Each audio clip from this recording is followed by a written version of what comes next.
দিয়ে আমেরিকা যে দমিয়ে রাখা যায় না, সেটাই আমাদের প্রমাণ করতে হবে। আমি তো আছি, যে মানে বেঁচে গেছি। 5ই আগস্ট তার প্ল্যানই ছিল আমাদের। কি সমস্যা বলেন? আমার কোনো সমস্যা নেই, আমার সমস্যা দেখবে আল্লাহ। ভোট দিবেন না? ভোট তো কারে দেবো? ভোট কেন? কারে দেবো দেখাই দেন। এতগুলো মার্কা? কই মার্কা? নৌকো আছে, নাঙ্গল আছে, কারে দেবো ভোট? নৌকার নাঙ্গল ছাড়া ভোট দেওয়া যাবে না? আমি তো দেবো না। আমি কইছি আমার আমলি পছন্দ করি, আমার আমলি পছন্দ করি। আমার সমস্যা কোন জায়গা? আমার মামলা তাকে ধরে যান, মুখ ভিতরে ঢুকেছিল, এখন তার গাল মুখ ফুলে গেছে। কারণ কি? একটাই কারণ, তার এখন খাচ্ছে বেশি, এসি গাড়িতে ঘুরতেছে, তারা দিন দিন ফসা। আমাদের চেহারা দেখছেন, আমি ফর্সা মানুষ কালো হয়ে গেছি রোদে ঘুরতে ঘুরতে। এখন কারো বিপক্ষে কথা বলা যায়? আমি এখান থেকে যেতে পারবো না, তার কোনো গ্যারান্টি নেই। বৈষম্য বিরোধী ছাত্ররা এসে আমাকে ধরতেও পারে।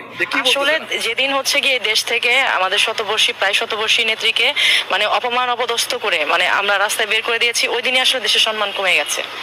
একটা মানুষ অন্যায় করতেই পারে, অন্যায়ের ঊর্ধ্বে তো পৃথিবীতে কেউ না, আপনি আমি কেউ না। আর ওই জায়গাটায় বসলে তো আমরা সবাই আসলে লোভ বলেন, ক্ষমতা বলেন, এর ঊর্ধ্বে তো আমরা কেউ থাকবো না। সেই হিসেবে চিন্তা করে দেখেন, এই যে জুলাই যোদ্ধা যাদের বলতেছেন, আজকে কয় মাস চলে?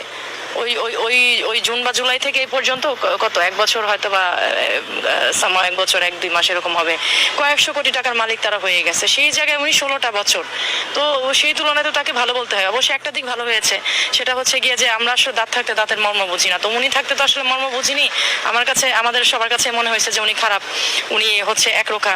তো এই সব অঘটন ঘটার পর এখন মনে হচ্ছে যে না না, উনি ভালো ছিল, আমরা আগেই ভালো ছিল।